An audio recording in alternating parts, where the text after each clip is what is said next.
recorded. Wow. She beat you to the punch, didn't she? Yeah, she had to get that in on me, She sure did. Damn it. Darn it.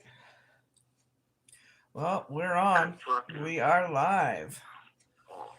Oh, shit. Yeah. What's up, baby girl? What's What's up? What is up? Yeah. Nah. I do it better. What is up? Peace. Yeah, you do it way better. What's up, folks? Good morning, you guys, man. Sunday morning. Yeah, we ain't gonna lie. We listen to Splinter. We find him very entertaining. We love to listen to the old Splinter. Yeah, we listen to this little guy named Splinter on YouTube. He's funny as hell, man. He cracks us up, you know. He's got high energy, high strung. Yeah, it comes with some funny stories and delivery. You know, he is pretty funny. Mm-hmm. Yeah. Mm-hmm. So, we're just hanging out on Sunday, baby. We're just doing us, man, and hanging out with y'all, doing our coffee, man. Got a few things to talk about today. Wanted to try to mix it up a little bit, and, you know, Sunday morning coffee with us. How about that? Yeah. What kind of coffee you got in your cup, babe? Folgers instant coffee crisp. The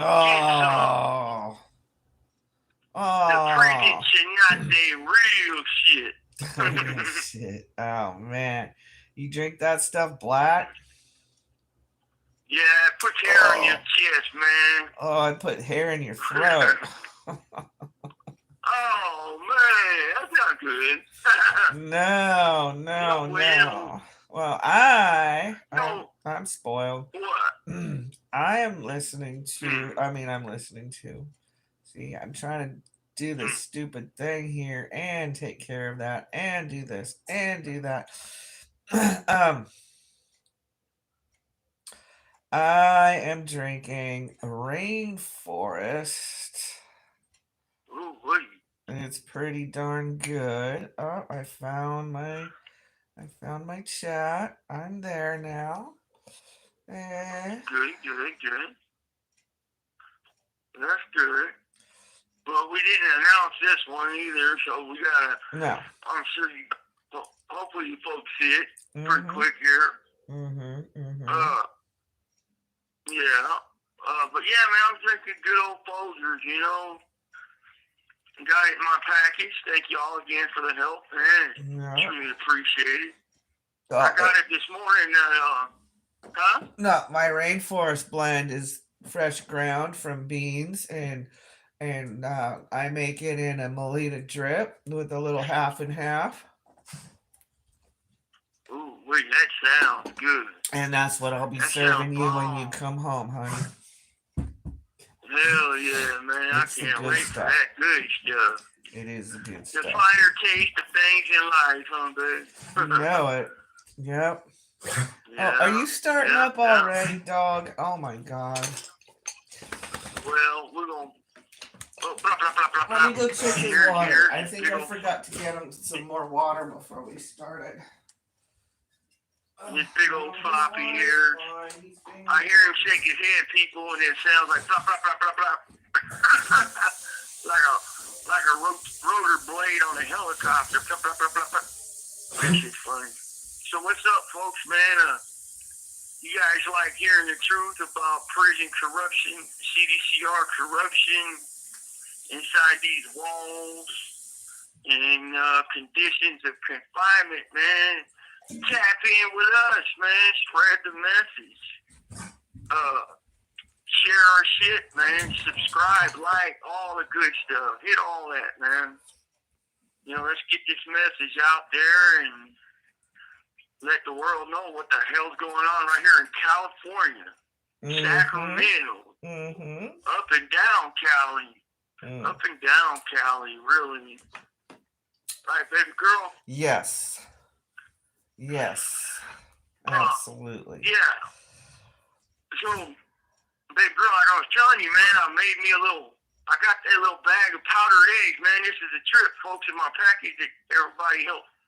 And my wife pitched in on. Everybody, thank you again. I had got this little powdered egg bag, and I put a few spoons of it in a bag and Ziploc with some water, and then I put that in my little fucking hot pot and let it cook.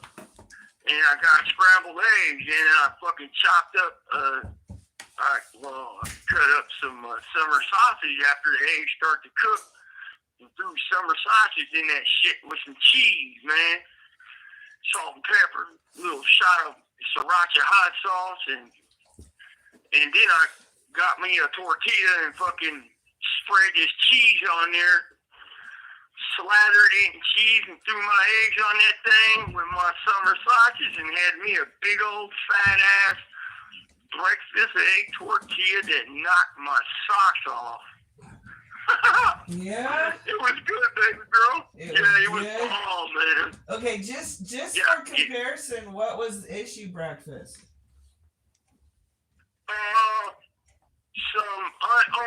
We got 2 pancakes, and they're the silver dollar pancakes. They're frozen, like when you're a kid, you throw them in a microwave or toaster. But we get 2 of those, a little packet of syrup, but the syrup is sugar-free syrup, so it's just like water. It's really disgusting. And that's one of the better meals, right? Yeah. That's one of the better meals. And about a quarter to a half cup, a third cup of grits. So that was our breakfast. So carbs and carbs. Okay. Yeah, carbs and carbs. So that burrito I made was like fucking knocked down, hands down, knock your socks off good, man. Right on. Screaming, babe. That's awesome. I mean, yeah. I love some protein eggs, man. And no, it was good. It was good. But we got folks in the chat room yet? There's one person that left a bunch of flags, and I'm so ignorant to the world that I don't even know what flag it is for. But Kareem Ecker left us a bunch of flags. Deepak Rio says hi. Said hi, Deepak Rio. We got people from all around the world checking in. Yeah. We send ours to you. So we're gonna tell you some tales, some stories of truth and absolute insanity, and we do appreciate you asking questions or bringing some stuff. Deepak Rios from India.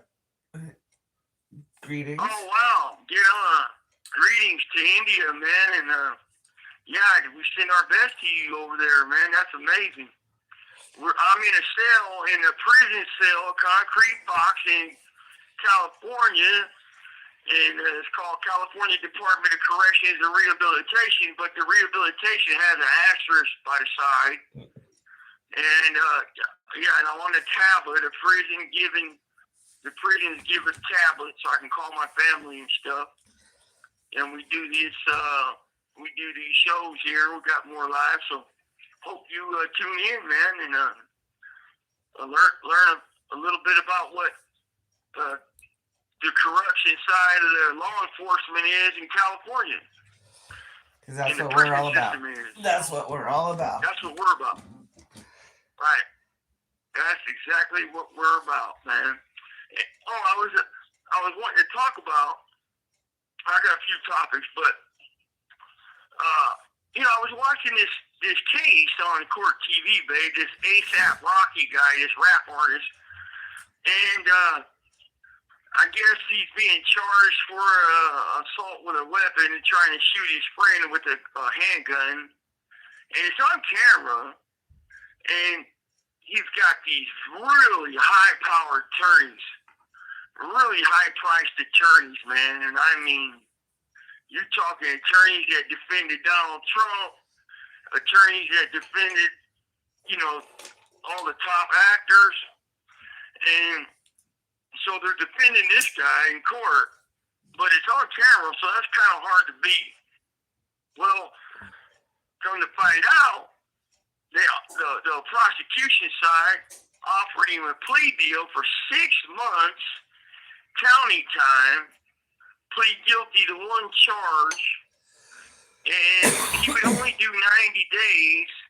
He would only do 90 days, but 60 locked up, and then he gets the last 30 with an ankle monitor at home, and he refused it. Wow. He rejected the plea. That's and insane. He's facing now 24 years if he loses. 24 years in CDCR if he loses trial. And you said there was video evidence. Yeah, you can't beat video evidence. I mean, you can if it's AI. I mean, if you can prove it, but I seen the video. It's clearly him, and I don't know how he's gonna beat that. I mean, you can have top attorneys in the world, in the country, but I mean, your video evidence is hard to beat, man. So good luck to him on it, but. So let me get this. It's kind of dumb. Let me get this straight. Go ahead. He did something wrong, right. Involving a firearm, correct? Correct. And they gave him the option of a 6-month plea deal, and correct. Which is almost unheard of. I mean, that is like, that's the cherry on top of all good things. And he refused it, and he's going to lose and do 24 years. Right. But in the meantime, he's got some badass attorneys, right? I mean, money talks. And he's got $1 million attorneys. But it doesn't really matter if they got video evidence, I mean, that's kind of like, oh, shit. You probably wanted to take that deal, and I'll tell you why he didn't when I come back. I got to call back. Okay, so for you that are new to us, Brant is locked up in a corrections facility in isolation, in solitary confinement, and in California, he has a tablet where he can call out from, and every 15 minutes, they cut off the call, so we have to call back. Just so you know.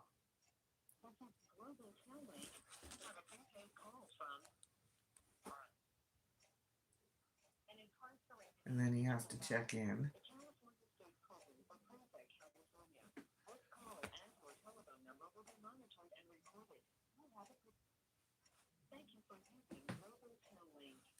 All right, you're back. I'm back. You're back. Yeah. So, like I was saying, he rejected the deal, and what he said was, A$AP Rocky said that he didn't feel he deserved that type of deal, that it was too harsh of a punishment, and the main thing was he didn't want to lose his endorsement deals. And his girlfriend is Rihanna. They got a kid together, or 2 kids, and she's sticking by him, and it's like, wait a minute, she's a billionaire. And, he's got big money, and I'm like, wait a minute, man, why would you chance 24 years in the fucking big house, in the penitentiary, over a 6-month deal, but you only got to serve 60 days in jail, in a county jail facility, not a prison, because there's a huge difference. In a county jail facility for 60 days, and then you go home and you're on an ankle monitor for 30, and you're good to go. And you do, I guess the deal did include 6 years if he messes up. Again, he got a joint suspension of 6 years. So, and he declined. So I guess, it seems to me he feels he's untouchable. Well, I have a feeling he's going to get touched. Yeah.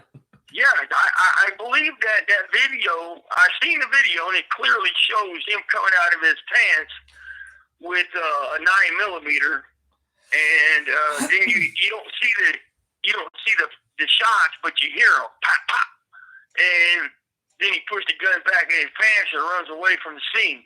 No one got hit though, no one got hurt, and his best friend, who he tried to shoot right there, is testifying against him. And video evidence, testimony of the victim, you're done. Sounds like too much ego and cocaine to me. That's what it is. So I'm watching looking at the jury, right? And he's sitting there and he's trying to look hard. He's trying to look tough, and that's not what you want to do, man. No, absolutely not. You want to look innocent. He's an idiot. Yeah, I'm sorry, honey. This I can't talk about this idiot no more. He's just an idiot. I know. Well, he is. He's a moron, and I bet he goes to prison, and he gets convicted, and they give him a lesson. Oh, so, yeah. But we'll move on. We have any more people in the chat yet? No, it's pretty quiet still. I've been seeing the numbers go up and down though, and yeah, just. All right. Well, my good buddy Tim K, I send mine to you, Tim, Ken, Outlaw, everybody who's listening and who will listen. Allison. Good talking to you, Allison. Tim, it was good talking to you, bud. Francis. The other day I had an officer come to the door, right? And his name's Sullivan. And he come over here talking shit, man. Big time shit. Once again. This call and your telephone number will be monitored and recorded. You're poking the honey badger, and he's done it many times before. Back in 2020 when they used to give my wife's letters out to a known prison snitch, he was involved in doing that shit to me, man. But he come by the other day and just purely talking shit again, baby girl. And so I'm gonna file a fucking grievance on him and see how he likes 7% of his paycheck taken for 20 months. Well, and that's if they hold him accountable. I was of mind to slander him right here. But it's not slander because it's the truth. Mm-hmm. But I just want to say, if you got anything to say about me in my position with my husband, shut your whore mouth. Because you don't know anything. You don't know who I am. You don't know. You don't know. You don't know. Also, you don't know what it's like to live inside a prison cell and on the street simultaneously, because I have everything and I have none of it on both sides of my reality. And that's both very real. Yep. So, you don't know what you're talking about. You've never met me. And most importantly, you don't know how I feel. So don't tell anybody, especially my husband, how I feel. Because you don't know. Right. And I'm a big shit talker. So if you hear me talking shit about something and you're going to run with it, you're going to run right up into a wall. I promise you. Because I know who I am. And I know the difference between clowning and seriousness. And I like to laugh. I like to laugh more than anything in this whole wide world. And dude whose name I'm not mentioning but should, that man on the other side of the phone makes me laugh. Yeah. And that's is my heart and soul and happiness. And so, you know what? Mr. Dude I'm not mentioning, Mm-hmm. Suck a dick. I love. That's right, babe. Tell him, suck a dick. And I'll mention him Sullivan. Suck a dick. You big old bitch. Straight up. But anyway, he talks shit, wants to throw his fucking words at me, and I was sitting here not bothering nothing, man. In fact, I was laying back watching a little TV, and this dude just come up talking shit, man. But that's how they do it, folks. They want to poke the bear, and then when the bear pokes back, they start crying wolf. Right. Why? Reminds me of them little dogs, them little yappy dogs that come terrorizing at you, biting at your ankles, acting as if they're gonna do something. Yeah. All you gotta do is turn around. They're falling all over themselves, screaming, trying to get away. Yeah. Exactly. So, I touched on it, babe. I just wanted to touch on that real quick. And I feel bad because I did not give kudos. Broken Bobby's Transformation has been supporting us and putting us out there. And I went and hung out with him last night, and he talks about sobriety, he talks about prison, he talks about his life working out, and he's a good soul. And thank you so much for holding us up. We appreciate get on, Broken Bobby. We appreciate that over here, my friend. Thank you, man. Thank you for the promotion and shout outs and helping spread the message about the real deal corruption behind prison walls, because it's real, folks. Believe me. I lived it. I still live it. Baby girl here, she lives it. She knows. She sees it. She knows. I mean, and there's a lot of people that's going through the same shit we're going through, just a little different, or might be the same. And it's a big thank you to you, Bobby, Broken Bobby, and everybody else. Kim K, Outlaw, I can't wait for tomorrow. Drop that damn thing, bro. That thing's gonna be awesome. I know it's gonna be awesome. Why? Because you did it, and I participated. Yeah, man, we got a good one coming at you guys tomorrow. Me and Outlaw collaborated. It's a good one, baby girl. I think it is. I can't wait to hear it. I know. It sheds a light.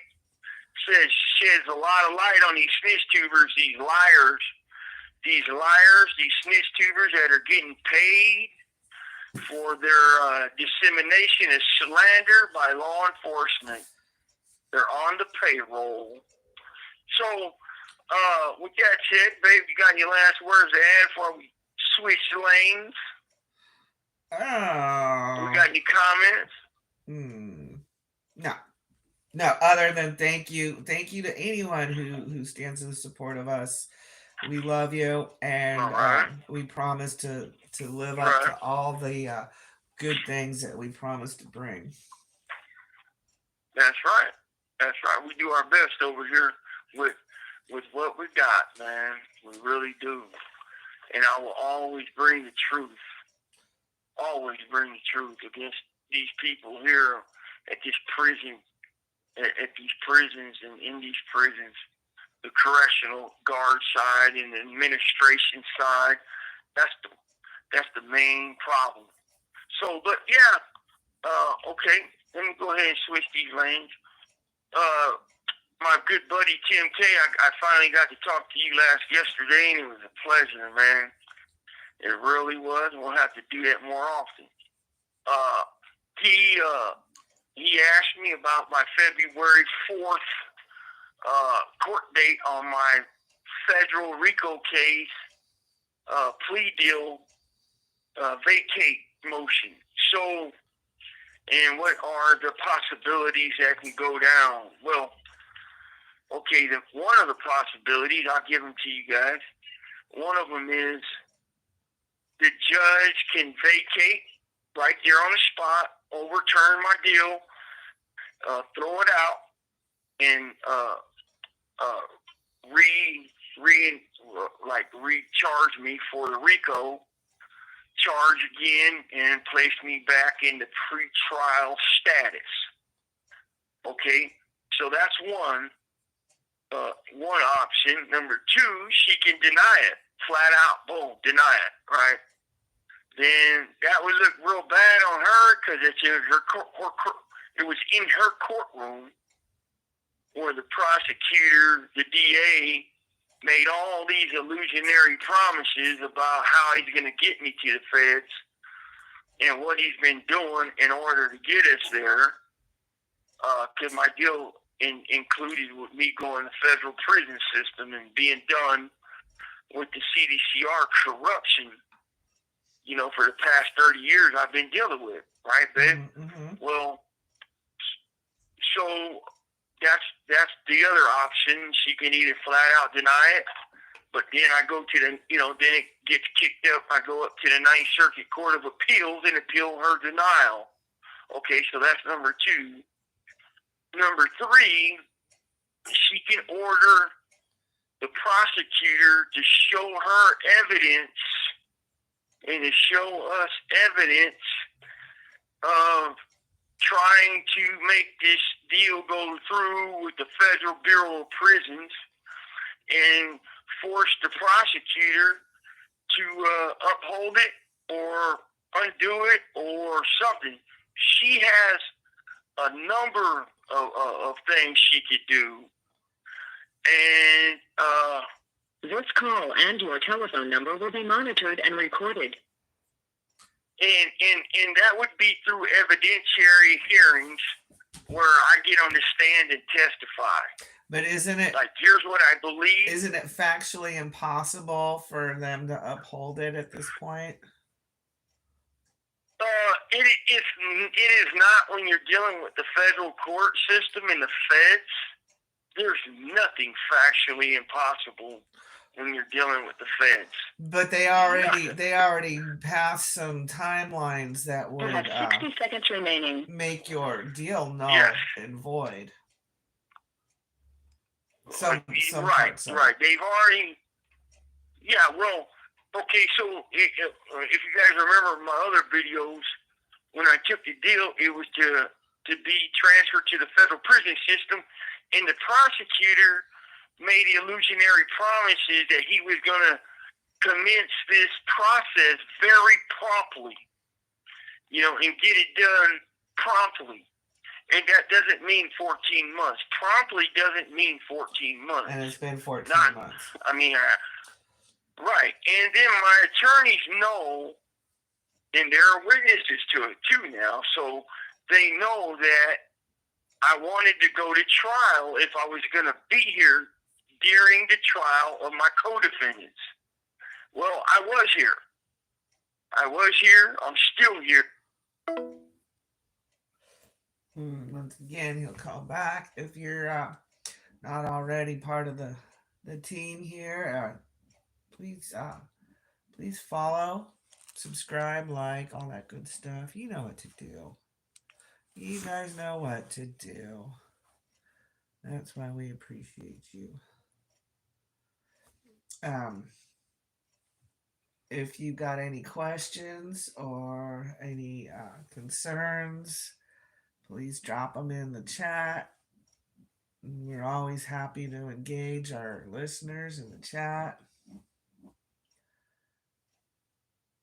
Alrighty. I guess you had to dial twice.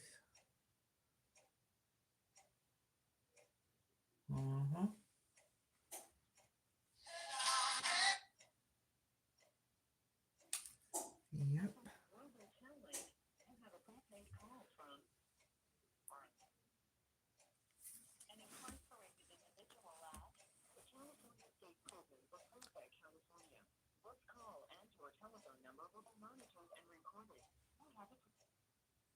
Thank you for using Global Tel All Link. right, we're back. Yep, I'm back, baby girl. So, like I was saying, for 5 years, baby, the DA on my RICO case painted a picture of illusionary promises to get us to the feds. Well, on the back end of it, the Bureau of Prisons refused to accept us, and that put the prosecutor kind of in a conundrum, coinkydink. And refused to accept all of you, right? None of you have gone to the feds, right? Right, all of us. If one goes, we're all going. That's how it's pretty much gonna happen. So the fact of the matter is, I didn't get transferred or moved to the feds promptly. Everything he said at my sentencing, in my plea deal, and for 5 years, adds up to illusionary promises. And illusionary promises is not a promise at all in the court. It is not cool. I have a right to a jury trial, and she's already said that. So I'm going to hold that, and I want my trial. Mm-hmm. I want my trial. So those are the things she can do. One, granted, right there on the spot, but knowing this judge and how slow she is, it's going to be done. It's going to be written.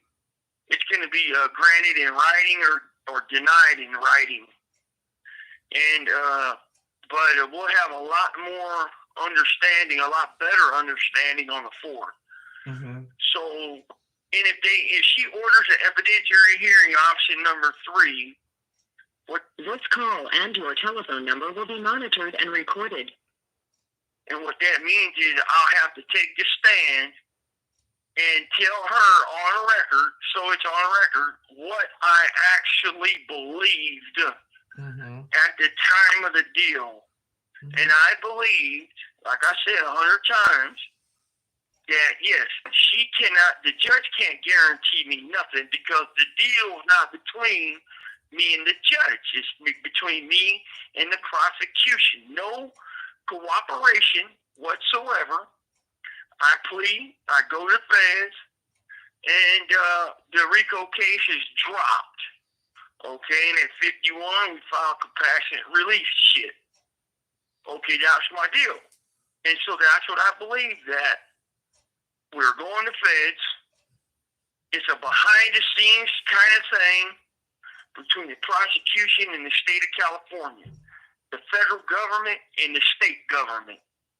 So, and it's not done for, public hearing, public knowledge and how they do it, or, the judge has nothing to do with that part of it, and she can't guarantee it.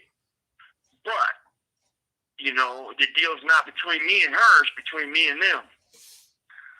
So that's what I felt. I felt that in 5 years, this dude put it out there. We're going to feds. We're going to feds. He fucking threw all that shit out at my sentencing when she questioned him about it on record in front of God and everybody, like 12 high-powered attorneys, a judge, her clerks, the United States Marshals. Everybody was there. The media. And in fact, a guy I know, Nate Gartrell, told me there was a press conference in 2019 where the prosecution is touting and saying they're taking us to the feds and they indicted us to do that and all that type of crap. Mm-hmm. Yeah, I need a blank paper and garbage bags and the dental flossers. Hey, excuse me. My bad, baby girl. They're here with supplies on my door. But that's all right. And so that's what we'll see on the 4th. I'll have a better understanding. But, like I said, if I get to testify, that'd be a good thing. I'll testify to what I believed, and it's on record. And she's got to uphold that. She's going to have to uphold. No, I'm good, thank you. She's going to have to uphold that. No matter what, she's going to have to uphold it because an illusionary promise is no promise at all. But they did. So, and she knows it. Mm-hmm. So we'll see what happens on that, babe. Yeah. We'll see what happens. Yeah. I hope she vacates because I want my trial. I've been saying it before I took the deal and during the deal and before the trial. If I'm here, I want to go to trial. If I'm here, I want to go to trial. Mm-hmm. I told my lawyers multiple times. I told my co-defendants multiple times. Mm-hmm. They told their lawyers multiple times, I want to go to trial if I'm here. Mm-hmm. I was here. Yep. I didn't get to go to trial. Nope. So we'll see. That's my take on that, babe. Mm-hmm. You got any questions? Anything to add? No, except Really? they brought you toilet paper. You didn't get to go get it yourself. No, I'm in the hole. I knew you were gonna say that. I had a funny feeling your ass was gonna say that, man. I'm in the hole, so it's a little different. Yeah. Yeah. Okay. But yeah, they brought toilet paper and supplies to my cell. And it was actually weekly, cops. every Sunday. It was actually cops, not porters, because they don't allow porters in that section, right? Yeah, they don't allow porters, tier tenders, and ad save. Not here. They don't do that. No, only in Pelican Bay Shoe. You know, only in Pelican Bay Shoe. I was a porter in Pelican Bay Shoe, but I'd come out once a week and clean the tiers, mop the tiers, and showers, and pass out forms and shit like that. And yeah. But so that's the February 4th court date, Tim K. I hope you get to hear that. There's also a few things I want to move on to. Okay. Okay, so let's see here. Oh, me and Outlaw was talking about these snitch tubers and how you guys can figure out who's part of them or who's untrustworthy and who's pushing for law enforcement without saying they're pushing for law enforcement and pushing the narrative and their agenda. So what I say and my recommendation and advice is look at their content. Look at the content of what they're providing you guys to listen to. If they're on here and they're giving up information about violence, harm that they've caused, drugs coming into the prison system, how it's coming in, they're giving up the inside goods on shit they know they shouldn't. And crossing the lines, giving up details on things, and this guy got stabbed for this reason, or this guy died for that reason, or we were getting drugs like this or like that. They are not active. They are not GP. They are not at all pushing the right thing. Because like myself and my few of my other friends that do speak out, we will not cross those types of lines and violate our own integrity, our own honor, and our own rules on the inside of the prison. We will not do that ever, man. And so that's how you can pretty much tell if someone gets on here and they're talking about how they were bringing in drugs and the logistics of it and where and how they got it in or how they stabbed this guy and why and how they were carrying knives or whatever. That's not how a real active GP prisoner is gonna get on this thing and share his life. No, it don't work that way. Or especially, because we all. Especially talking about other people's activities when they're still alive.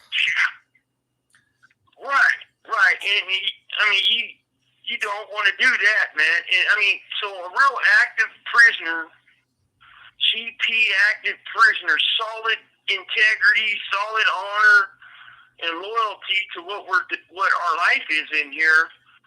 He's not going to do that at all, baby girl. So that's how you can tell the difference. You know, that's how you can kind of tell the difference. Like, we heard a video the other day about someone stabbing somebody, and he was stabbing and doing this, or you know, a while back he was talking about he used to hit dope and how he hit the dope and whoopity whoop. That is not a GP, folks. That is not a GP active prisoner, because he knows by doing that he's snitching. He's snitching. He's snitching. That's what he's doing. And I've always said, and I'll say it again, if I can file it on a prison grievance or in the court on a motion, in a lawsuit, or in a case, I can talk about it. I can talk about it. So, you know, you got guys on here that's speaking about other prisoners. You got guys on here that's talking about prisoners who've done X, Y, and Z, and they're working for this person, that person. You know, we're not, you know, as an active prisoner, solid active prisoner with integrity is not going to get on here and give up game like that about our inside life. Right. No. Absolutely nope, we're not going to do that, babe. No, that's what it is, exactly. Giving up game. And we don't do that on this channel. We ain't going to do that on this channel, Brant. Well, we will do it to fucking CDCR's administration, though, because... Oh, yeah, I will smash on CDCR and their administration because they're corrupt. But they're not prisoners. Right. They don't count. They don't count. Just like they treat you. They say you don't count, but really none of this would exist without prisoners in the first place. So what are they really doing? Right. Exactly, baby girl. I'll tell you what they're doing. They're taking all your tax dollars and stuffing their big pockets with them and extravagantly wasting it, telling you stories and fiction about how wonderful they're making it in prison while they're handing out you know, the most garbage of garbage and telling the public that it's top notch. Like the groceries. It is, right. Here's the sad part. Not only are they not feeding them nutritionally, they don't even have the option to buy nutritionally. There's so little that you can get at Canteen or in the approved vendors that is actually nutritious.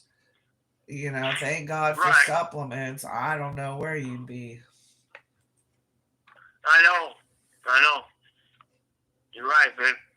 So we got any comments or questions? And who else? We got no, it looks really quiet in here. It looks really quiet in here. Really? Yeah, but we got a couple likes and stuff. So I don't know who's listening, what's going on, but you know, we didn't give no heads up. This call and your telephone number will be monitored and recorded. I think we gotta try some new time slots. You have 60 seconds remaining. We gotta find people who want to hang out with us. I had Sunday morning on a nice day, though. You know, maybe Sunday works too. Maybe all our fan base is trying to avoid being in a fire. I mean, I don't know. Anyways, if you're in here and you're listening, we're glad you're here. He's gonna call right back. We got some really interesting stories today, and hold on a second, we're gonna get him back here. I don't know what the stories are because he never tells me, and I just gotta go along and find out what the goods are.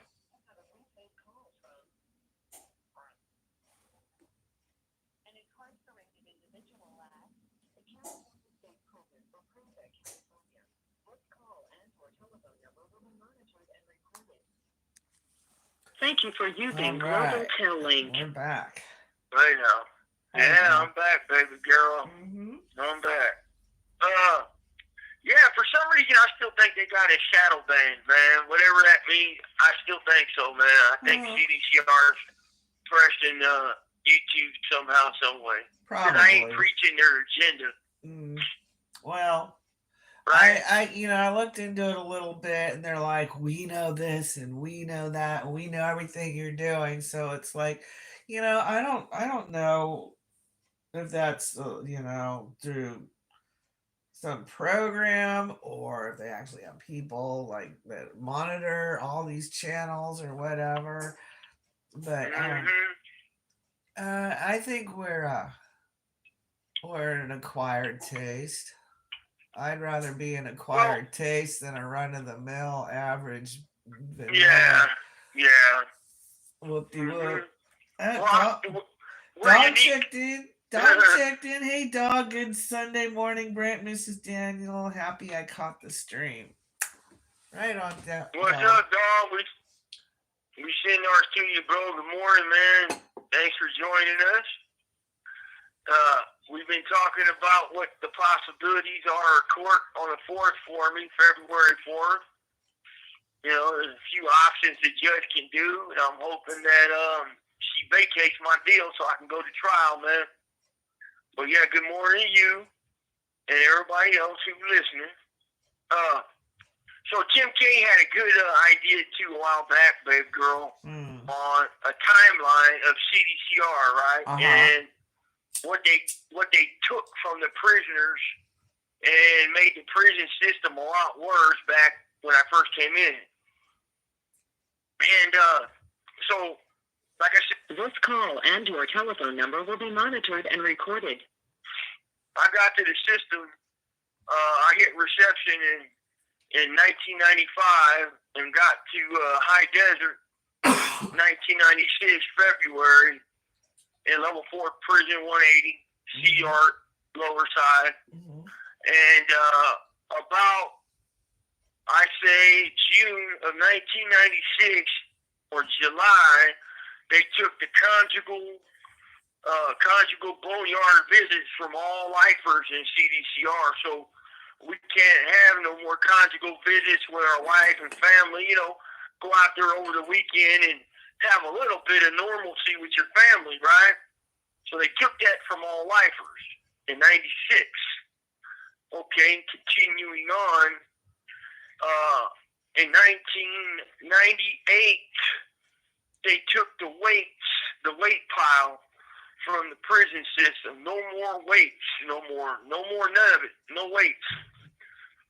Okay, and that was a big blow to CDCR, that taking the conjugal visits mainly, because now you got a bunch of lifers who used to have that to look forward to every 90 days. Every 90 days, man, you go out there and do your thing with your woman and hang out with the kids and have a little sense of normalcy with your family. Keep your little family. You're in a little fucking bungalow trailer-like thing, but they took all that. Then they took the weights in 1998, and after the weights, they took the tobacco, the cigarettes and tobacco from all state prisons. And that was in 2001. Some prisons took it, it was all gone within 6 months, starting in 2001. And, but if you had whatever you had in your cell after they took it off the commissary and out of the packages, that's it. After that, that's a wrap. It's over with. So now you got a bunch of prisoners who are deprived of being with their woman, pissed off they can't lift no weights, and now they can't even smoke a cigarette. Well, more than that, they're kicking nicotine, which is one of the hardest things to give up. Right. So then, after they took the tobacco, then they took the family quarterly package. We can't get packages no more from our family it has to be done through a vendor that they approve. You know, and there's a few of them. There's 3 of them. There's a couple and more than it's that. not personal. Right. Right. It's not really personable no more, you know. Right. You know, like back in the days, you could go to Costco or whatever and buy approved items for me, put them in a box, 30 pounds, and ship it. Or any store, right? I mean, you can go to any Yeah, store and buy stuff. Any store. Yeah. Yeah. Yeah, you can go to any store, and, you know, as long as the package is 30 pounds, ship it, you're good to go. Because once it gets here, it goes through an x-ray machine. And then it gets searched, and then the dogs go through it. And so then, after they took the packages from our families, doing it from the streets, they did it through the vendors, you know. And, you know, that was another big blow for us, you know. And it's like, goddamn, man, they just wanted to keep taking and taking and taking. And that, my friends, is why we chose to do end of hostilities or racial violence. Because the racial violence and keeping everybody divided and conquered allowed them to start taking big things from us that made a real difference in our lives. Mm-hmm. It really did. And so, and that wasn't even that wasn't even punitive. That was just policy, right? Right. And when we were in Pelican Bay Shoe, all of us in a short corridor got together and were like, man, they just took and took and took, and why? Why they? How and why? And well, it come down to, as long as they got us at each other's throat and hating on each other and going at each other for dumb shit, man, they could just kick back and take this, take that, take this, take that, and make it very, very punitive, really bad, you know. And I even add they took a few other things off the 180 yards GP main lines. They took a lot of the positive programming, the vocational trainings, you know, behind the wall trainings, you know, good courses for prisoners that are going home, you know, or might go home one day, or, you know, they have some good shit. You know, teaching men how to weld, teaching people how to do computers, typing classes, clerking, filing courses, you know, being a file clerk. And then actually putting them to work in the prison to do the work that needs to be done, right? Right. Like, so they got a plumbing course. My cellie was a part of it, and he became a certified plumber in prison. And he took his certificate on the streets, and he got certified. He had to take one test, and he got certified, and he became a plumber. So stuff that they could actually use on the streets, the prison system took all these things as well, from GP level 4, 180 yards in the late 90s, all the way up through 2010, 11, 12, shit like that. And so they just, you know, they went on a rampage, taking anything and everything from us that kind of keeps the violence in check. All that type of work now is done by outside contractors instead of utilizing manpower in-house. This call and your telephone number will be monitored and recorded. Correct. And you wonder. Exactly. And you wonder. We got some chat. We got some chat going on here. Okay, well, I got to call back. Oh, okay. We'll get him caught up with that as soon as he calls back. Awesome to see you guys. Glad to see you, Dog Taftwood. We're going to introduce you.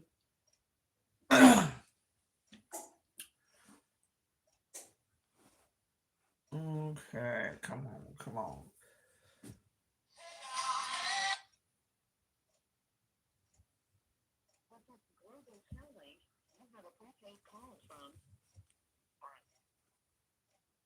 An incarcerated individual asked, the California State Prison for Brant, California. This call and your telephone number will be monitored and recorded. Thank you for using Global Tel Link. All right, you're back. All right. Yep. First of all, we got a new subscriber, Taft Wood, and Right on, man. he's asking. What's his name? Taft Wood. All right, Taft Wood. I send mine to you. He wants to know if you were in New Folsom in 2017. 2017. No, I wasn't, but I was in Corcoran Shoe. I didn't get to New Folsom until 2019. Yeah, but when were you there for that little like medical thing? Oh, wait a minute. You're right. Right. Okay. Wait. 2017. No. So I came to New Folsom in 2017 on a layover for 7 days around July 1st to July 6th. I remember that. I was here, yes. So I went from Salinas Ad-Seg to Pelican Bay. They made a mistake and sent me back up to Pelican Bay. Well, due to the Astor settlement, I couldn't be up there because I had been there longer than 10 years. So they kicked me back down to Corcoran Shoe, but on the way from Pelican Bay, they laid me over in New Folsom. I would say June 29th or 30th through July 6th in Ad-Seg, and then July 7th, I caught the bus to Corcoran Shoe from New Folsom. Yeah, so I was here for about 8 days on a layover. Yep. I'm glad you brought that up. That is true. Yep. Oh. So, but yeah, man, I was here for brief, like 8 days, man. Okay, what else we got, babe? Hold on, I dropped the phone. Okay. Doug was saying that his grandma used to send his uncle a package every Christmas and birthday. It was massive. 10 cartons of Camels, clothes, snacks, you name it. Oh, dog. Man, you just hit me right there with that one, bud, because those were the best packages, bro. Best packages. See, when I came in, they had a limit. They had a limit on cartons of cigarettes. Was 3 cartons, 3 cans of Bugler, and some chewing tobacco. So it was 3 and 3, and I would get 3 cartons of Camel Lemax. I'd get the Lemax. We call them Lemax. Camel spelled backwards. That's what prisoners call them. Non-filters. And I would get my 3 cans of Bugler and my 4 12-ounce jars or Folgers. That was a real package, man. That was a real package. And hey, baby girl, I swear, there was nothing better, man, getting that. Daniel, grab your laundry bag, your boxes down there, man, and put on a loudspeaker. You'd fucking be jacked up. You couldn't wait. And I like Spam, canned Spam back in the day, Spam. And my mom or my dad would put a few cans of Spam in there and goodies and shit, and I'd come back in the cell. Me and my cellie, we would fry this Spam up on the locker. You know, we took the paint off the locker, and we used the metal on the locker and rolled up a ball with toilet paper. You know, you roll up, you make a ball. It's called a prison ball. And you fucking wrap the toilet paper around your hand, fold the ends in real good, stack it up, and put it underneath that locker so the flame's cooking up that fucking metal on the bottom of the locker. And I would fry my Spam and have me fried Spam sandwiches, boy. That's the old school shit, baby girl. Okay, so Taftwood is saying that his elder named Jamie Martis, he's wondering if you might have known him. What's his name? Jamie Martis? Yeah. No, I can't say I know that person, bud. Nuh-uh. No. Oh. Well, it don't ring a bell, but it seems that Taftwood lost him to a live round out there. And oh, okay. Yeah. Yep. But yeah, man, that's the skit, man. That's how it was back in the day, baby girl. Good packages, good packages. And I was here. I did lay over here in 8 days on 2017, going back to Corcoran, which was, oh man, it was very dreadful. Very dreadful time in Corcoran. I hated it. So we got anything else on there, Ben? Yeah, Dog just said there's talk on some of the other channels about Jay La Torta getting subpoenaed in some of the other cases he stuck his nose in. There's some new ones in San Diego. He had obvious law enforcement intel. Oh. Good. I'm glad to hear that, dog. Man, you made my morning just a little bit brighter. Because you know why, man? Now, that fucking no good son of a bitch is gonna be challenged. Let's get him on the stand. Let's get him on the stand under oath and find out who his law enforcement handler is. Because when he's under oath, he's got to give it all up. And, yeah. Let's get him on that stand. And I go to trial. I'm putting him on the stand because he had my name in his mouth. And he don't even know shit. And I guarantee you guys, none of my people, active white dudes on GPRs with integrity, have ever talking to that piece of shit. Ever. I promise you that. So, yeah, I'm glad to hear that. Put his ass on the stand under oath. Get him in California. And let's see if you can handle some of that check and balance cross-examination and exposure to the world with his real name. This call and your telephone number will be monitored and recorded. His real name. And the real deal. I believe he gets on that damn thing and he gives up and he reads his script that's been framed and drafted up by law enforcement, CDCR, FBI, and I believe it's all IGI and OCS, man, for CDCR. That's who's doing that with that dude. I guarantee it. Well, just by the shit he said, baby girl. Well, but we already proved this is happening before the trial or during the trial that they're gonna do a game for you. They've shown their hand, and they're not even shameful about it. It's like, yeah, we lie, we make shit up, we don't care. Like, right. Mind-boggling. Right. So mind-boggling. The court's like, yeah. Oh, okay, well, we'll deal with that. You know, is anybody?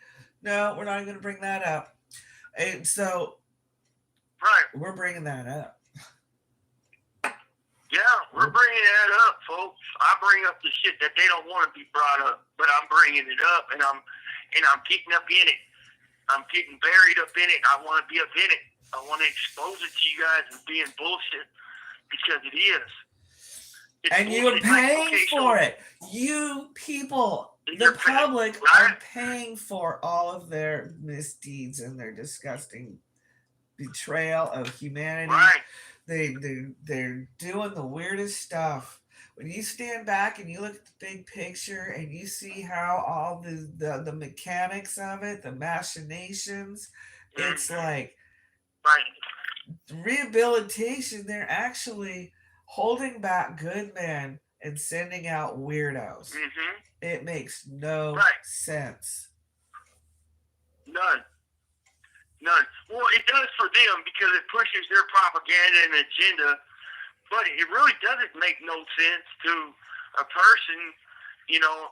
I mean, it doesn't because so, and it's in a nutshell that they teach them guys before they go home the algorithms and shit and how to work the computers and how to work these YouTube channels, and they supply all the stuff for them, and they show them how to do it, and they actually give them training on it, and then when they go home, they got you.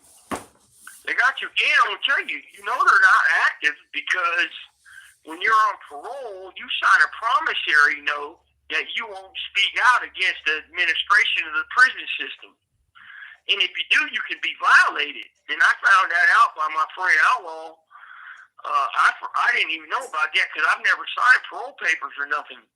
But that's true. And I recently did a little dive into that. I looked into it a while back here. And a few people in prison right here told me, yeah, you can't speak out against the administration. If you're on parole, you can be violated. I can. And I so can speak out on it all day long. Right. Yep. Because you're a citizen. Yep. Mm-hmm.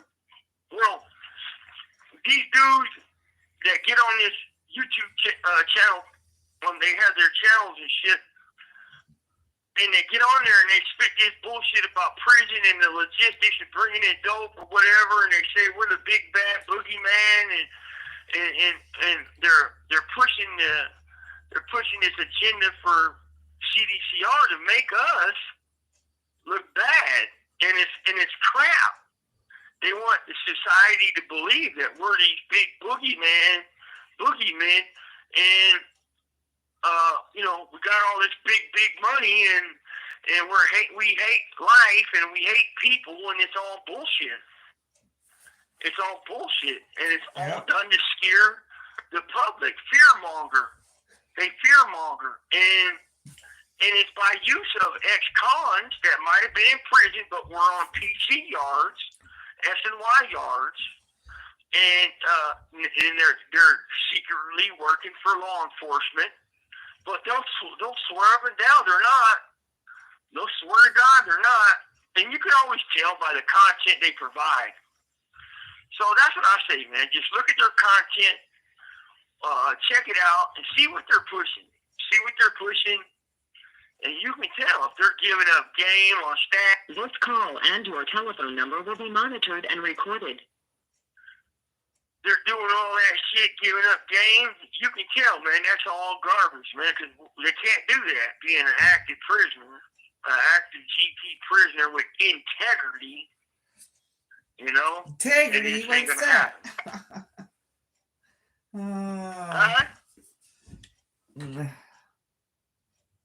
Okay, yeah. So hold on a second. Yeah. There's some chit chat. Taftwood says they treat you like you commit treason, and and yeah, like literally political prisoners now at this point. Yep. And Dog says not sure if it's something you want to speak on, but Ronnie Irwin started doing interviews last week on the Stories channel. Oh yeah. Well, God damn. I think we saw that, but we didn't even bother. We didn't listen to it. You have 60 seconds remaining. Yeah, I'm gonna hear this guy. I'm gonna check it out for a second and see what he's talking about. But here, let me call back. I know this clown.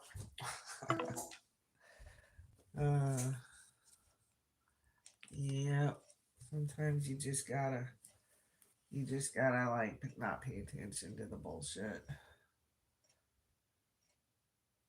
All right, go on.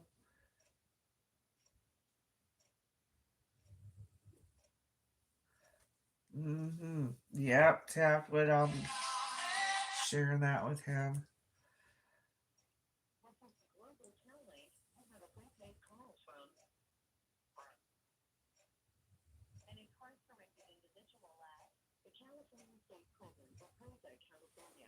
This call and your telephone number will be monitored and recorded. Thank you for using Global Telling. Okay. All right. So, real quick, Tapwood says, shout out to all the active white boys in Southsiders still holding it down in CDCR. It's a war zone in there all the time. That's right, man. Likewise, Tapwood, spread the message, bro. Get people on here. Tap them in on here, man.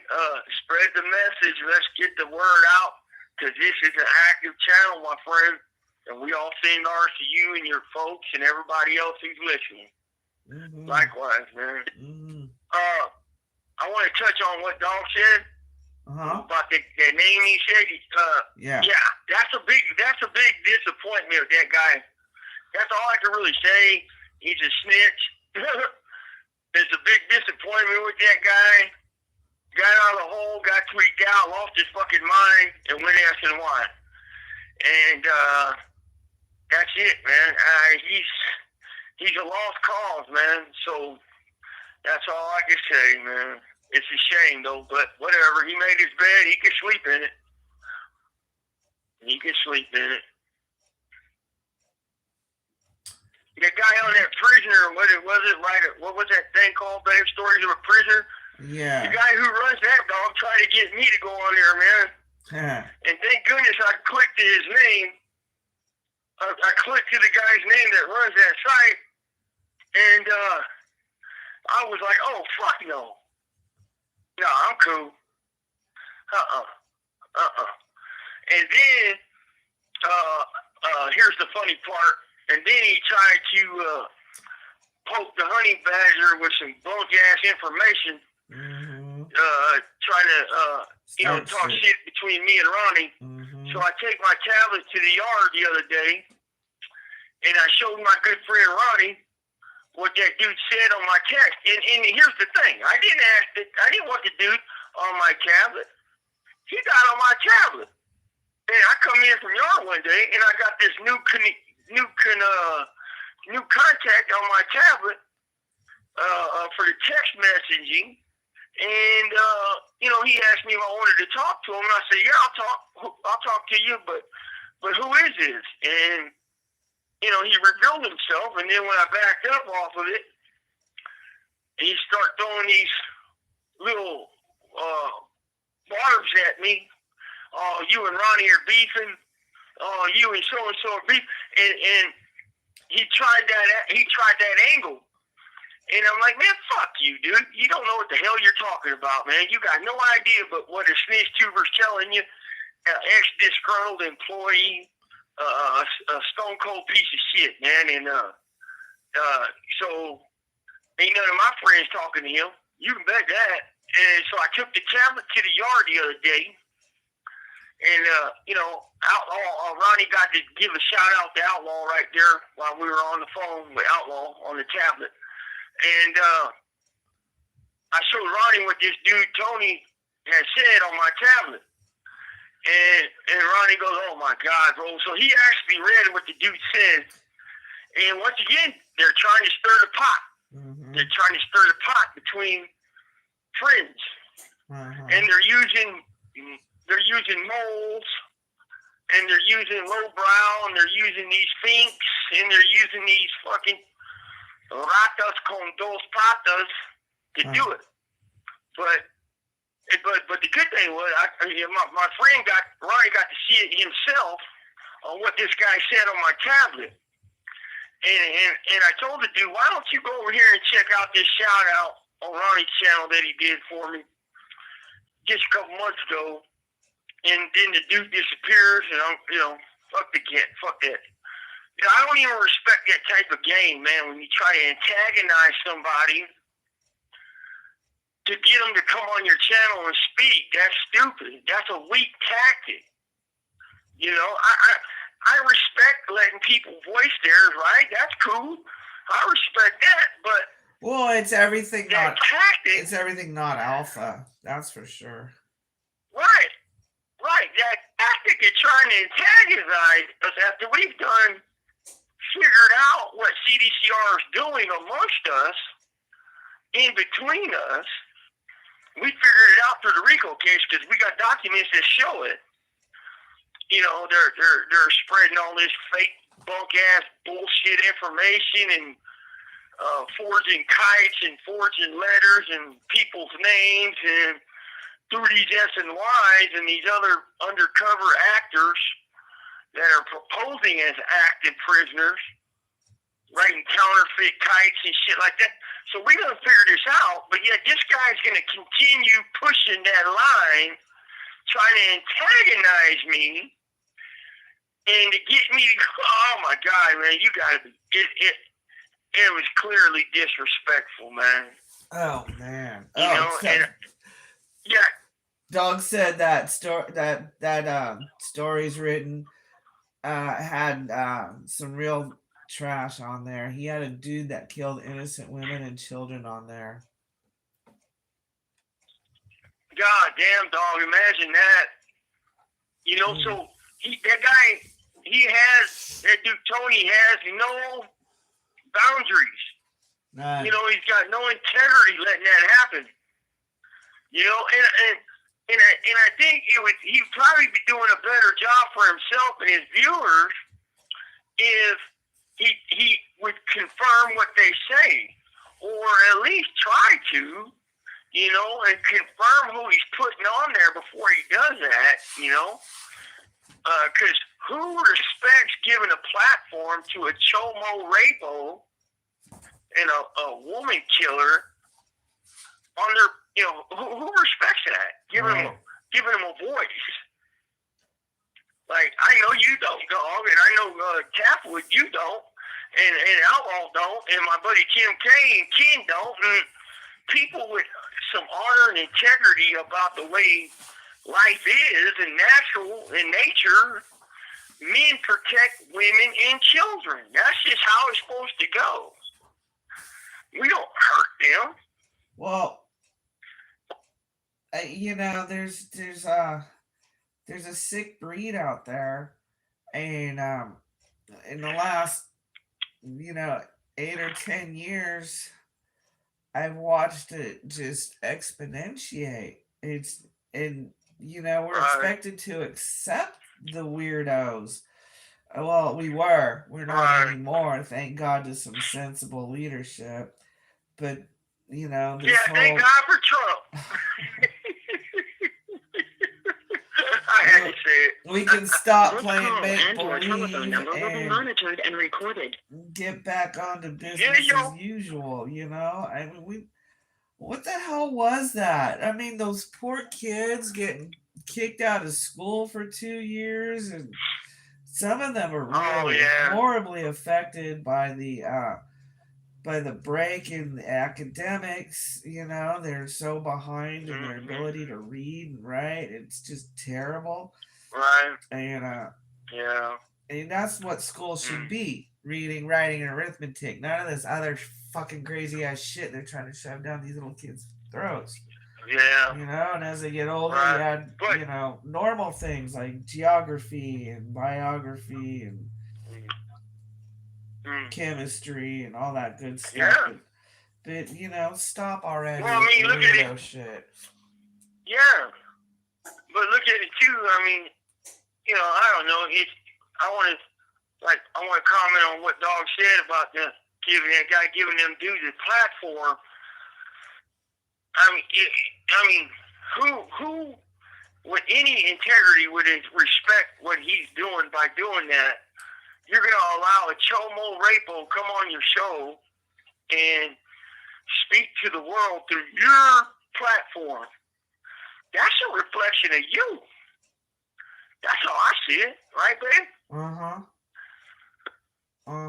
That's a reflection. God damn, man. You got to stand for something, dude. You got to stand for something, man. I mean, God, that's pathetic. It's fucking pathetic. But yeah, man. So hell, man. With that, we got anybody else on here want to say something? You guys want to go ahead and shoot your questions? You got anything to say? Let's roll, man. Shoot it. Questions, all of it. I'll answer the best of my abilities. Taft was just wanting to know who all you've like run into that he possibly know. I'm assuming you know these folks, and that's why you're curious. I was wondering, you've been down so long, if you know any of the big homies from Kern County. Junior Schneider, who's gone, and Bobby Brimage, who's gone. Okay, so you're from Taft. You're from down there by Bakersfield. Yeah, okay. I got a friend of mine, Knuckles, from down there. An old celly of mine named Knuckles. He's probably about 40-something now. I've ran into a few good guys from that area. My friend Travis Wood, he's from Porterville, though. Let's see, man. Yeah, I know a few good guys from there. Oildale, Albert Sewell from Bakersfield. He's from Bakersfield. Yeah, I know a few people from down that way. Bobby Gott. I know a guy named Bobby Gott from down that way. Yeah, no, I know a few good ones. Yeah, that's the oil town, man. That's I had a celly used to work on the oil rigs down there. Huh. He made good money too, baby girl. Yeah, he made real good money on them oil rigs. That was back in the 90s. I mean, no, I remember that. I mean, it's like, gosh, I wish I could have gone out to like platforms like that and cooked and made shit tons of money. I had some friends that did that, and it's like, you work for 2 weeks, you're off for 4. It's like, woohoo! Right. And you make good money on them oil rigs out in the ocean. Yep. Yeah. Yep. But Yep. So fuck, man. So Taftwood says he knows Knuckles. Oh, Knuckles, huh? Yeah, send me my best, man. You're running into him down there and tell him I said hello, and I'm still He's doing asking the if do. he got life. Did he get life? That's what he's saying. He said he was partying with him when he went before he went down. Oh, okay, well, no, he had a date, man. He had a date when we were cellies in 2002. He had a date like 8 years away from that time, and I went to the shoe, and he was still here at this prison, New Folsom, and I went up to the shoe, and I hadn't heard from him since. Well, he I hadn't heard from him since. Good to hear that he has a date. I assume. Oh, you will never guess who popped in. Who? Stowe. Stowe. My boy, what's up, bro? It's been a minute, my friend. I hope you and Annette are good. My best over there to you guys, and many thank yous for the help. And man, bro, it's a great thing, man. We're doing a little different, man. We're checking in on these morning shots for a minute and see if we can increase our subscribers and shit. So get on, Stowe. Thank you again, my friend. Get on, baby. That's a good one. That's a good one, man. We've been talking. We've been cutting it up here for about an hour and a half, talking about my next court date, Stowe, and what the possibilities are, and a timeline on when CDCR took all the good stuff from us prisoners. You have 60 seconds remaining. They pretty much took everything in the 90s and early 2000s. Anything that was good. All right, let me call back, babe. All right. Yeah, it's been a good show so far. You'll have to play it back. It's good to see you. Although I can't see you, you know what I mean. Okay, come on. Call back.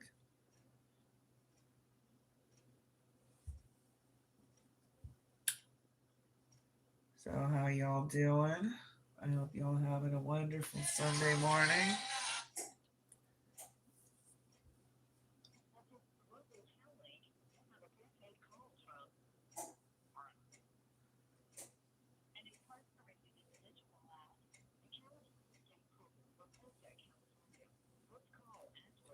Number will be monitored and recorded.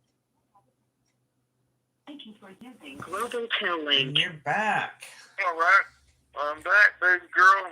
I'm back.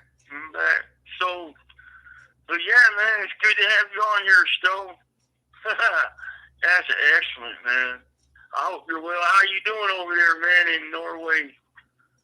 I hope everything's well. What's up, girl? So we got any more comments in there?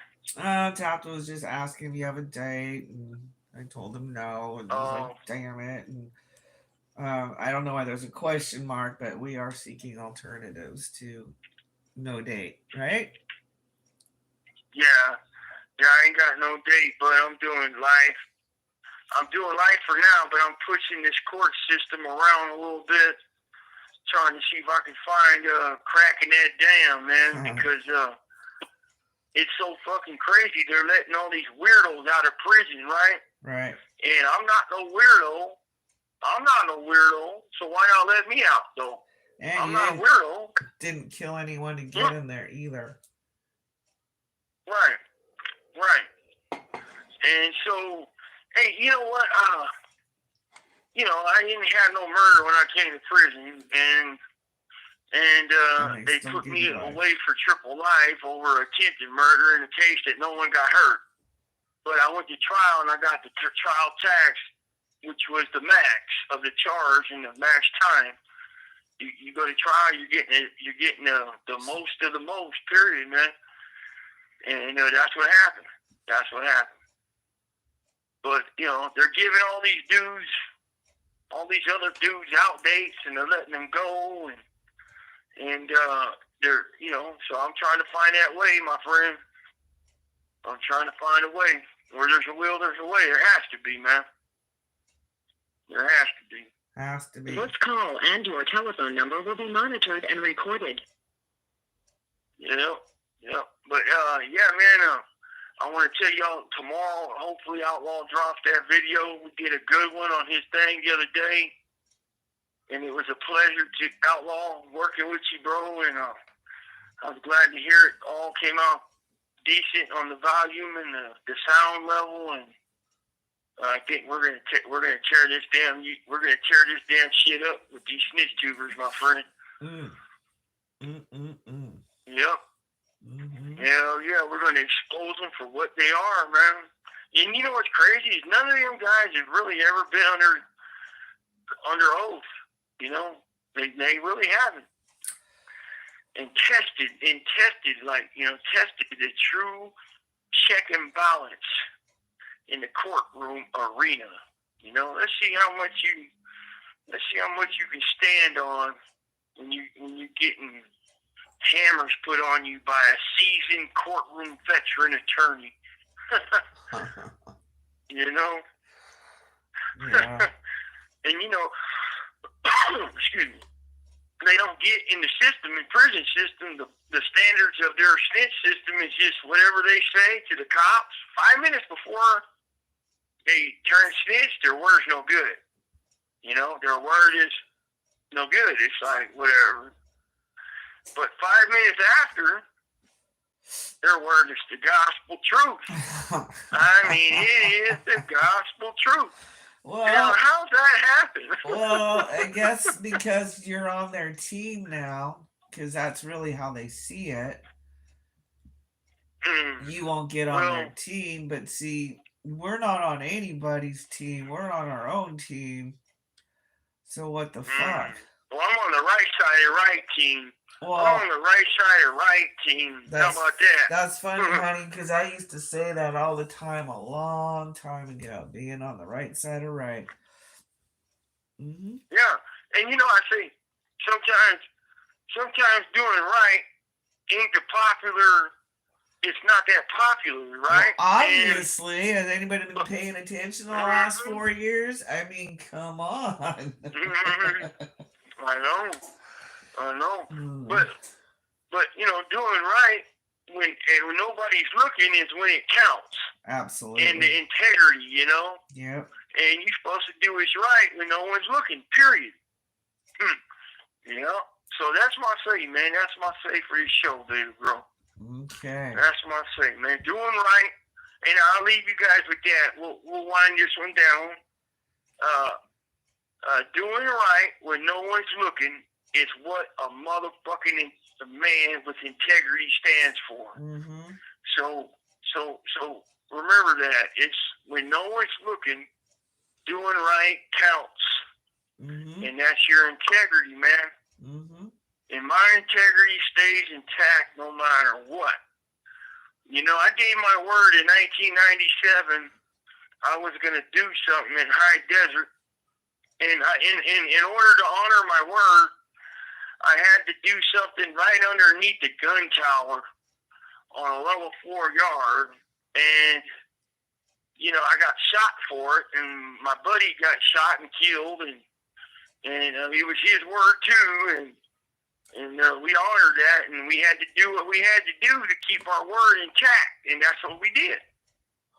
And, but a lot of people, they'll find a reason not to honor their word. They rather be popular than right.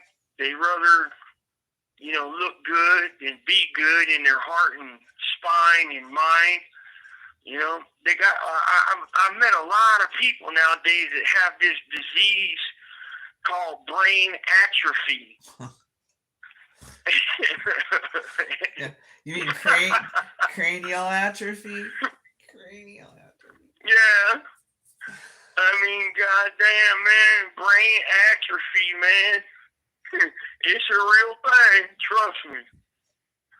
So, hell, y'all got any comments? The last question before we bounce out on this Sunday? Me and Taft would have been going back and forth a little bit. So I'll just read you what we said. He said, I know I caught a case in North Dakota and people were getting more time for a sack of dope than people are getting for touching kids. It's disgusting. And I said, it is disgusting. And then he said, to your integrity, that's right. Maintain your self-pride at any cost. My grandpa used to tell me that. Always do right. When no one is watching. And I said, good Gramps. That's right. He said, you can do nothing but respect right. Good that. Gramps. And he said he was at Susanville High Desert as well. Nothing nice. Mm-mm. Yeah, no, I opened that yard up there, bud, in 1996, February, C lower, 180. First bus into C4 and C3. Yep, sure was. It was crazy, man.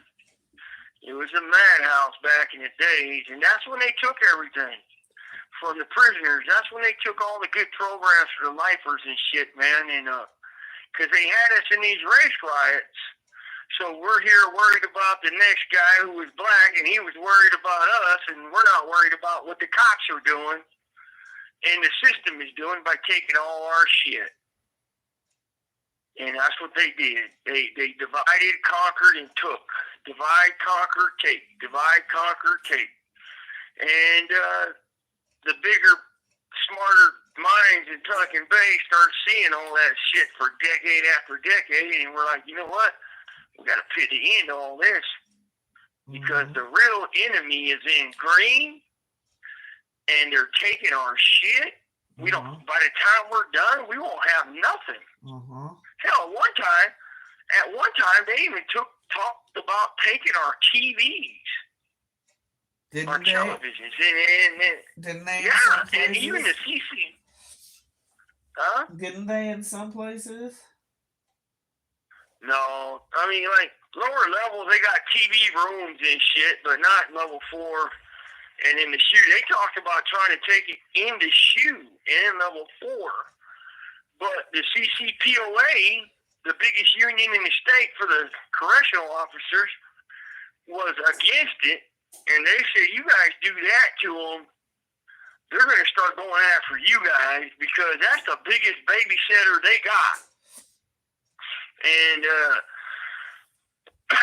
yeah, that wouldn't be a good thing. But they tried. You know, there was talk about it, man. And but, you know, that's why we ended the hostilities, the racial hostilities like we did, because we got tired of them taking. And then they started this internal information battle with their bullshit snitches and these undercover snitches on these yards. And, you know, they start playing friend against friend, bro against bro, homeboy against homeboy, and slandering and falsifying documents and trying to play us against each other, and it all came out in the RICO case. It all... This call and your telephone number will be monitored and recorded. That they were doing that shit, and they were falsifying paperwork, they were lying, manipulating, cheating, and stealing, man, and we caught them. And you know what, like I told Ronnie yesterday, and we talked yesterday and got to hang out, folks, and he sends this to y'all.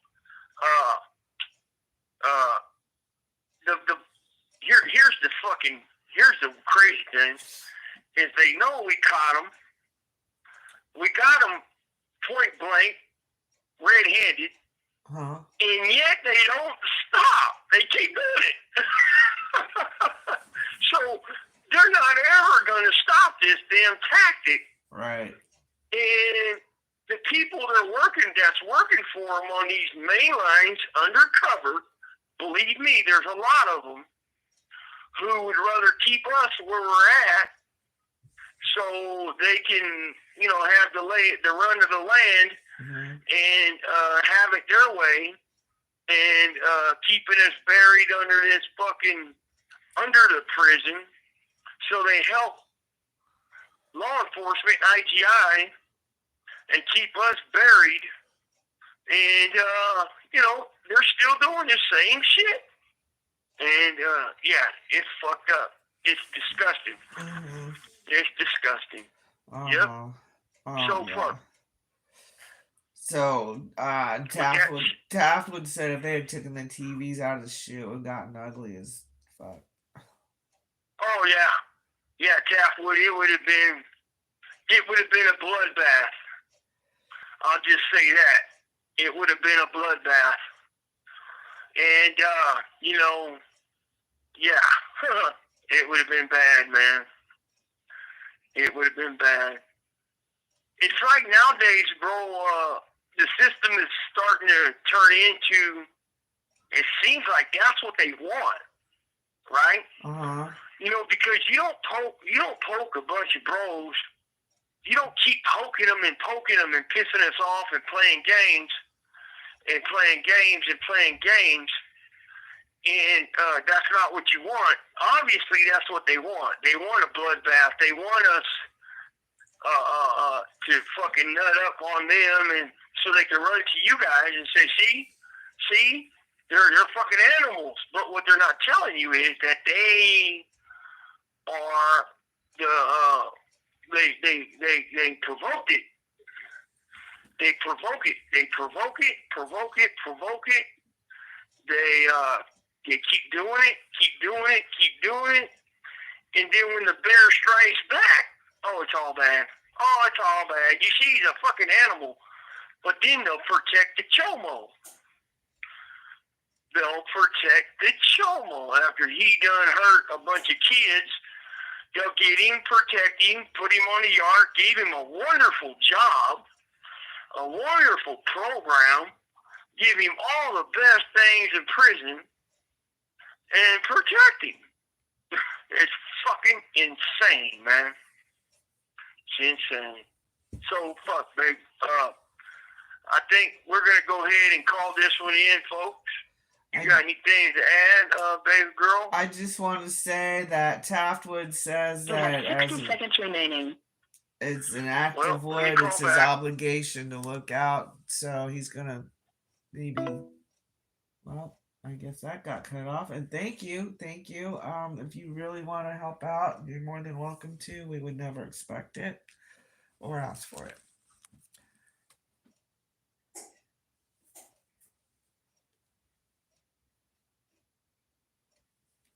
These 15-minute interruptions are such a pain. They drive me nuts. It'll really throw you off your thought patterns or keep you thinking on the train and then get derailed.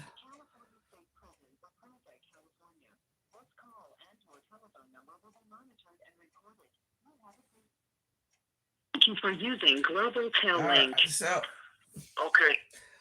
Tell me that again. So Tabloid asked for our cash out because he feels it's his obligation to contribute when he can. So thank you, Taftwood. Okay. Yeah, thank you, Tapwood, and thank you, Stowe, and thank you, Dog, and Outlaw, and Ken, and Tim K, and Allison. Thank you, everybody, man. Hey, Tapwood, check it out, bro. If you want to get at me directly, feel free to get on my tablet as one of my contacts on my Messenger app through Getting Out app, and I'll get at you directly, bro. You got to sign up for that app somehow. My wife can tell you, and you can get on my tablet if you want, bro. All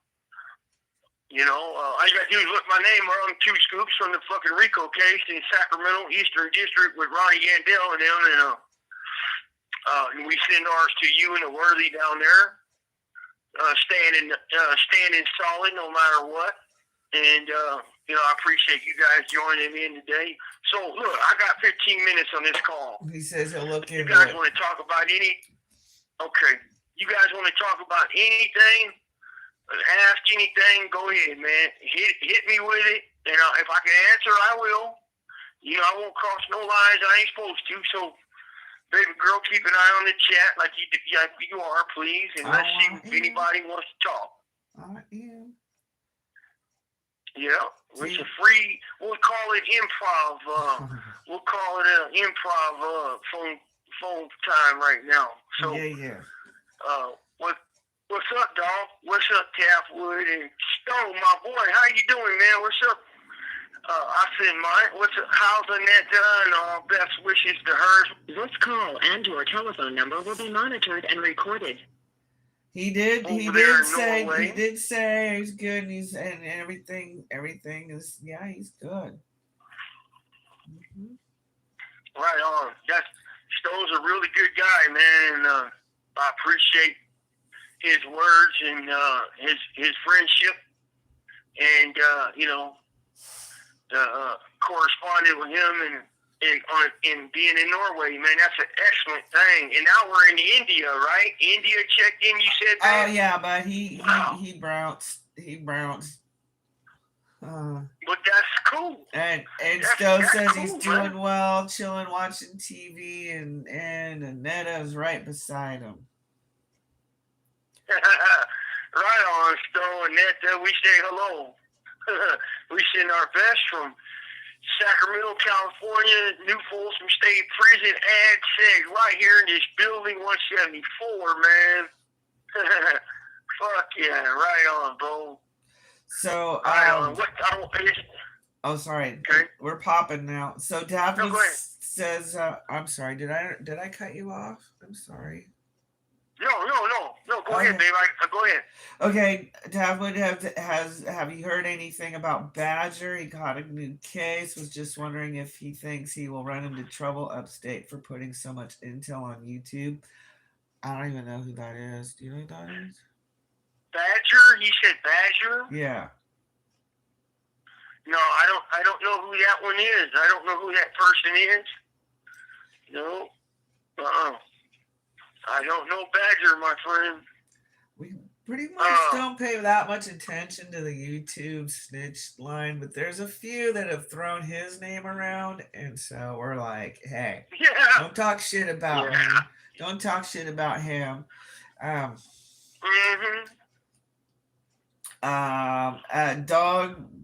Dog said, reading the tea leaves, does Brant think they'll eventually let him enter the feds? I have my own take on that. Well, Bob, you know what, man? I don't know, man. I don't think so. I don't think so because I think it would have been done already. Yeah. I don't think so. I really don't think so. And I don't want to go no more because Well, the deal was... don't tell them that. They'll throw you in there for sure then. I know, you're right. But dog, the deal was to get me gone before a jury trial for my co-defendants so I could go get these surgeries that they were withholding. I needed some serious spinal surgeries because I have a lot of nerve damage. And they were withholding. And the prison even set up the surgery 4 different times in a year. And the federal marshals canceled.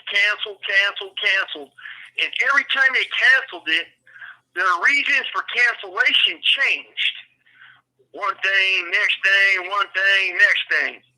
And that's how we knew that they were playing games. So, and I was like, well, you know what? You know, let's see what the deal is. And the deal came up, and I found a little crack in that dam, hopefully.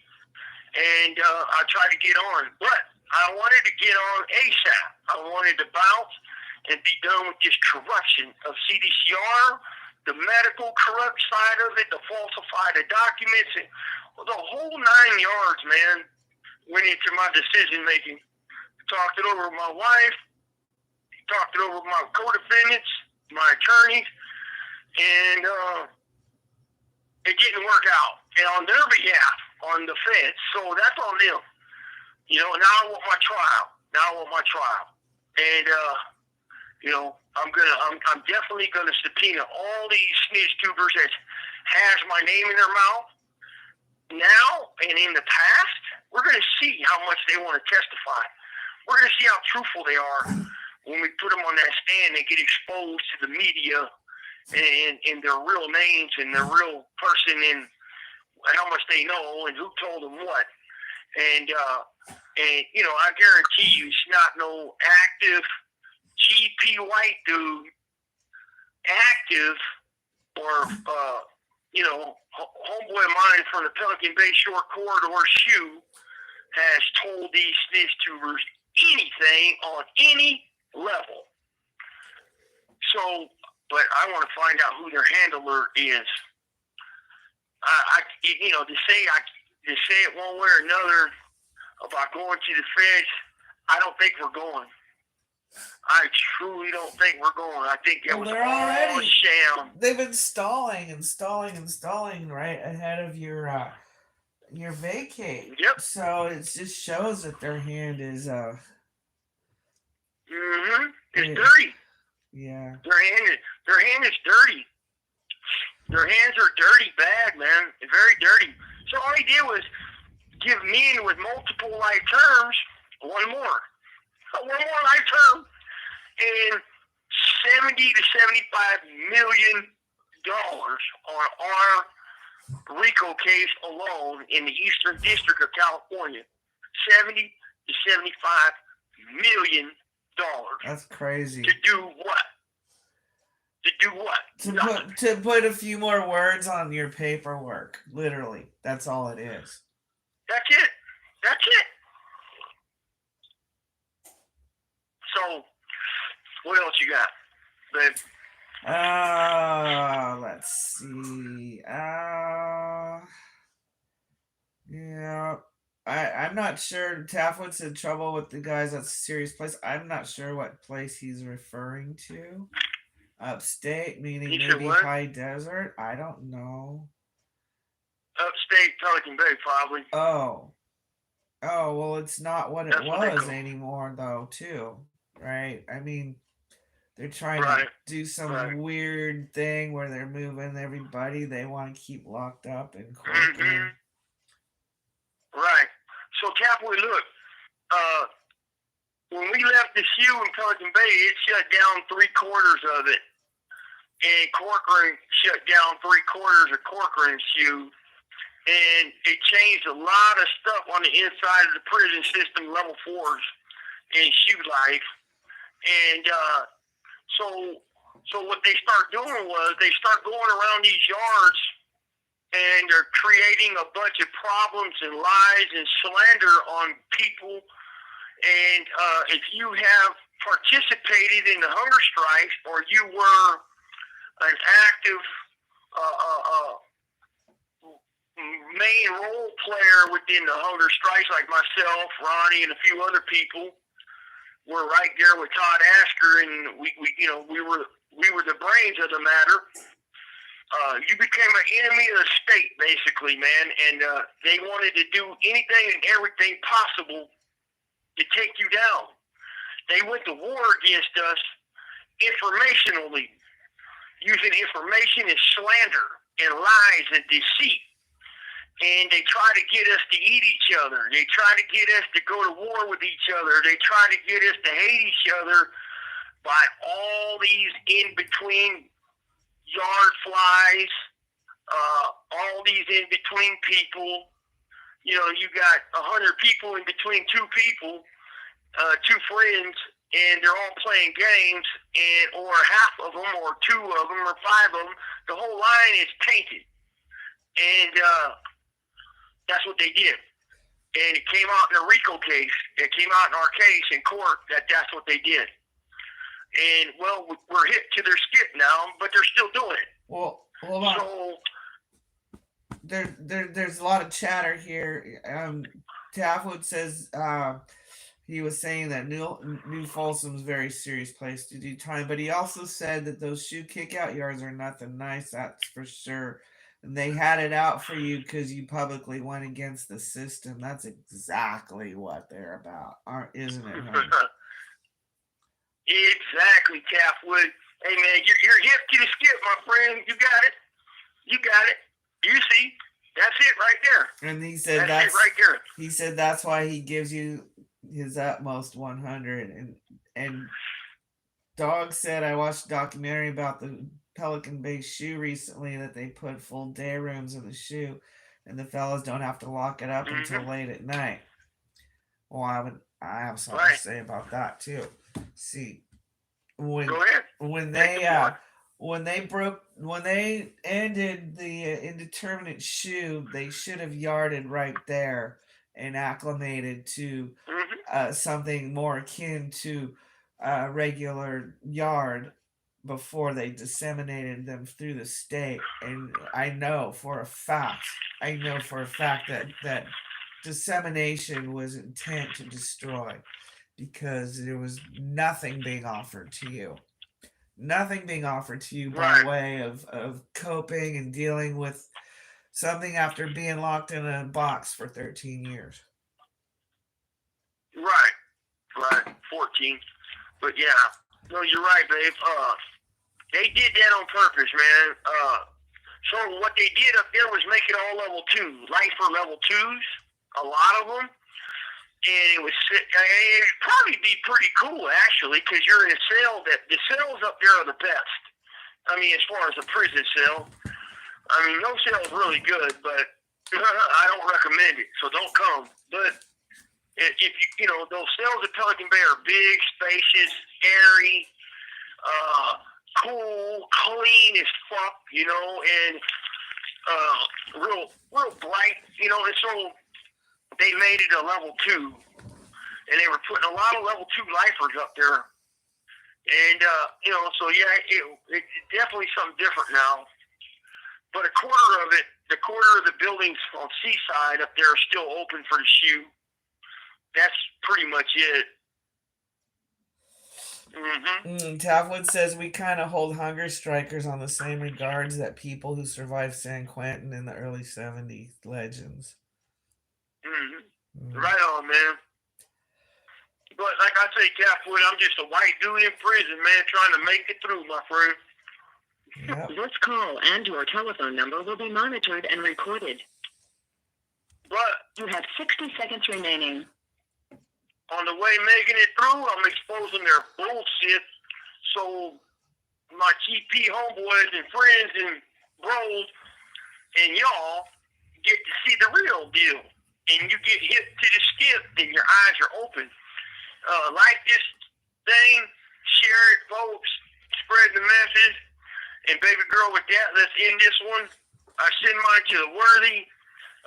Worthy, you know who you are. Dog, Tapwood and Stowe, everybody, Outlaw, Tim K, Ken, Alice, I send my love to you guys. You guys are the best, man. Spread the message. Have a good day. Babe girl, thank you. I love you. Love you too, honey. I'll talk to you in a minute. Everybody else, send my best, man. Thanks, Take care. Till next time. Thanks, everybody, for showing up, and catch us next time. Much love and respects.